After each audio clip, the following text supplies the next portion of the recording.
പതിവില്ലാതെ എന്നോട് ഏട്ടൻ ചോദിച്ചു, നീ പോരുന്നോ പച്ചക്കറി വാങ്ങാനെന്ന്. ഞാൻ അത് കേൾക്കേണ്ട താമസം ഞാൻ കയറി പുറപ്പെട്ടു. അതായത് ഞാനുണ്ട് പറഞ്ഞിട്ട് അങ്ങനെ പച്ചക്കറി കടയിലെത്തി. പച്ചക്കറി വാങ്ങാമെന്ന് വിചാരിച്ച് നിൽക്കുമ്പോൾ അവിടെ ഞാൻ പലഹാരങ്ങളൊക്കെ പാക്കാക്കിയിരിക്കണുണ്ട്. അത് കണ്ടപ്പോൾ അതിലെന്തെങ്കിലും ഒന്ന് വാങ്ങാം എന്ന് വിചാരിച്ച് നോക്കിയതാണ്. ഓരോന്ന് കാണുമ്പോൾ ഏതേത് എടുക്കണം എന്നുള്ളൊരു കൺഫ്യൂഷൻ ഉണ്ടായിരുന്നെങ്കിലും ലാസ്റ്റ് ഞാൻ എടുത്തത് ഉണ്ണിയപ്പമായിരുന്നു. ഉണ്ണിയപ്പം എന്ന് പറഞ്ഞാൽ മക്കൾക്കും എല്ലാവർക്കും നല്ല ഇഷ്ടമല്ലേ. എനിക്കും ഇഷ്ടമായത് കൊണ്ട് ഞാൻ അതാണ് എടുത്തത്. പിന്നെ പച്ചക്കറികൾ ഓരോന്ന് വാങ്ങേണ്ടത് എന്താണെന്നൊക്കെ പറഞ്ഞു കൊടുത്തതിന് ശേഷം അത് അതിൻ്റെ ഇടയിൽ കൂണിരിക്കുന്നത് കണ്ട് അപ്പോൾ ഏട്ടനെ കൈ പിടിച്ചത് കണ്ടപ്പോൾ എന്നോട് ചോദിച്ചു, കൂന് വാങ്ങണോന്ന്. അപ്പം ഞാൻ പറഞ്ഞ് ഇപ്പം വാങ്ങണ്ട, പിന്നെ ഒരു ദിവസം വാങ്ങാ എന്ന് പറഞ്ഞു. കാരണം എന്താണെന്ന് ചോദിച്ചാൽ ഇന്ന് വീട്ടിലെല്ലാതും ഉണ്ടാക്കി വെച്ചിരുന്നു.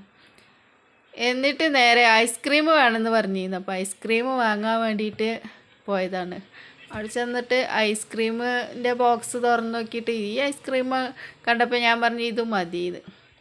അങ്ങനെ ഞങ്ങൾ അത് മേടിക്കാമെന്ന് വെച്ചു. അങ്ങനെ മൂന്നാൾക്ക് ഓരോ ഐസ്ക്രീം വാങ്ങി. അച്ഛന് പിന്നെ അങ്ങനത്തെ താല്പര്യങ്ങളൊന്നും ഇല്ല കേട്ടോ. അച്ഛന് ഐസ്ക്രീം കഴിക്കുന്നതിനോടൊന്നും താല്പര്യമില്ല.